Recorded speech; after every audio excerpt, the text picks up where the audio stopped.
Hey everyone, welcome back to another episode. Thanks for tuning in again. Today I want to talk about the high percentage spots in natural lakes. These are the main pieces of structure that you can identify in lakes that will put you around more fish.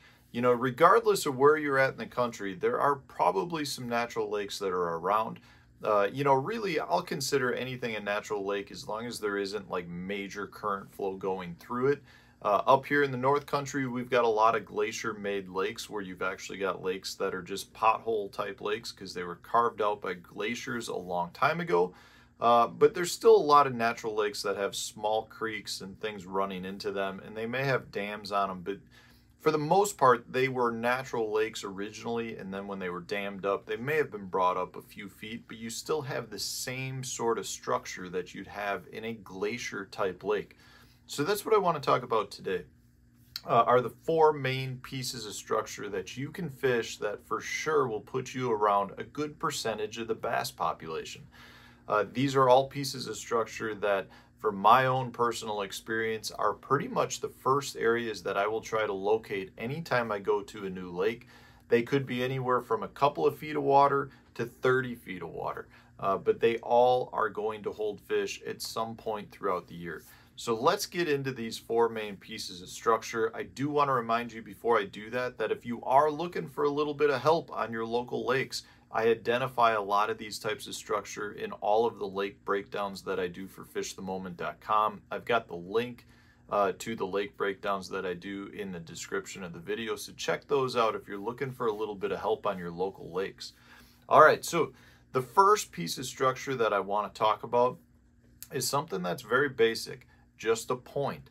Points are really good pieces of structure for several reasons when you're talking about natural lakes. First and foremost is they're going to have a lot of wind blown current come onto them. They stick out into the lake, and therefore they will grab the waves as they're going by and literally funnel those waves into a current. And if you have current, anytime you have current, that's something that the fish are looking for. So that current will bottle up bait, it'll funnel bait, it'll create high percentage spots for the fish. So generally speaking, I like to fish points if I have some wind blowing into them. If you've got any sort of indents on the points or any sort of additional structure, whether that's a rock pile, maybe a man-made crib, something along those lines, will only usually help make a point even better.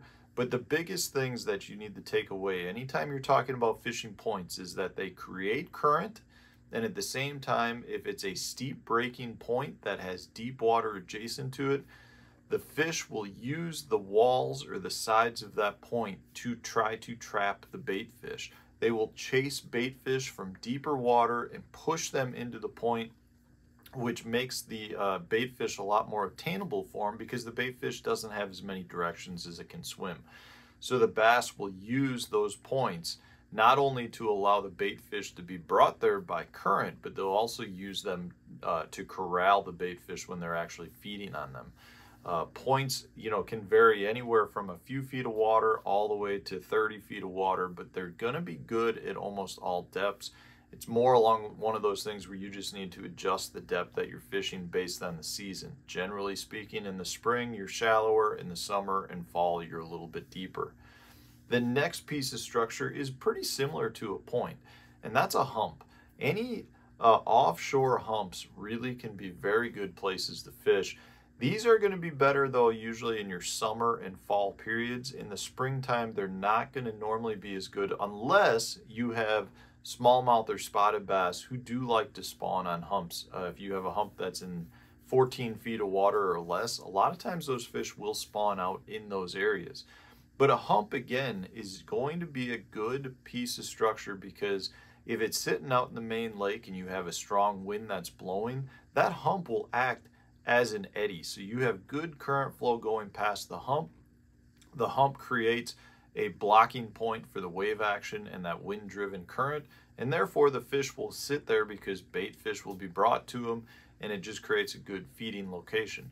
At the same time, similar to any point that has deep water on it, humps can be really good because they a lot of times will come out of very deep water where you have a thermocline that forms around a portion of that hump. And generally speaking, anytime you have a thermocline, what that does is it creates a level at which the fish will not go below. They will at times go below it if they're chasing bait, but generally speaking, most fish do not live below the thermocline for any extended period of time. So if you have a hump that comes up to 15 feet of water from 50 feet of water and the thermocline's at 25, that hump will act as an additional wall for the fish to corral those bait fish that are down in that 25 foot of water range and push it into the side of the hump so that they can definitely feed at a better pace. So humps can really be very good pieces of structure to fish. I also truly like fishing humps late in the year when you're talking late fall into winter periods, because a lot of times those fish will stage on humps for the wintering periods. The next piece of structure in natural lakes that can really be an absolute dynamite place to fish are saddles. Saddles are any piece of land that connects either two islands, 2 points, 2 humps, a hump to an island, anything where you've got a drop in the land, but it's still got deeper water on both sides. So, you know, in this case, in the picture that I'm showing you, you can see there's a flat with a point that extends out, and then you've got you've basically got another hump on the other side, but there's a little bit of a saddle in between those areas with deeper water on both sides.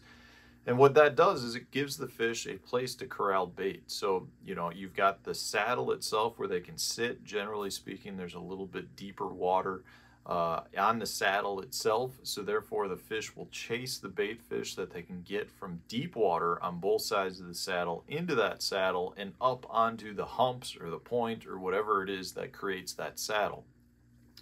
The best part about saddles, though, is it generally will corral that current. So if you have wind blowing into it, what it does is it creates like a little bit of an area for all of those nutrients and particles and bait fish to gather, which creates a high percentage area.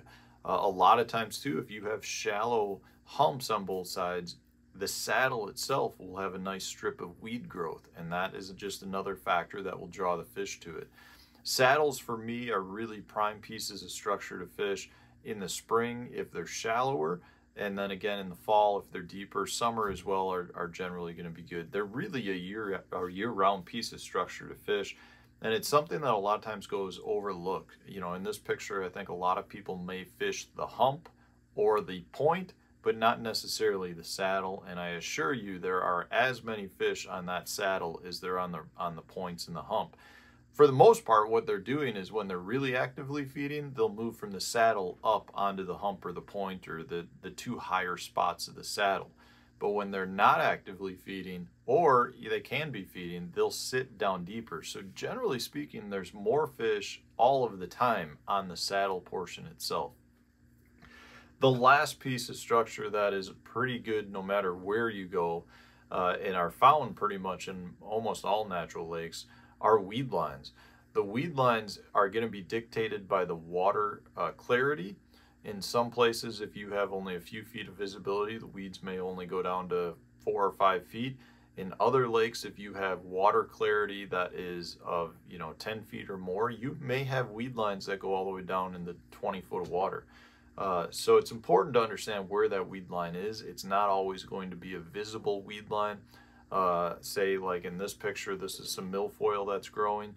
But it is important to recognize that in lakes that have good largemouth populations, a lot of times the fish aren't going to go much deeper than the weed lines.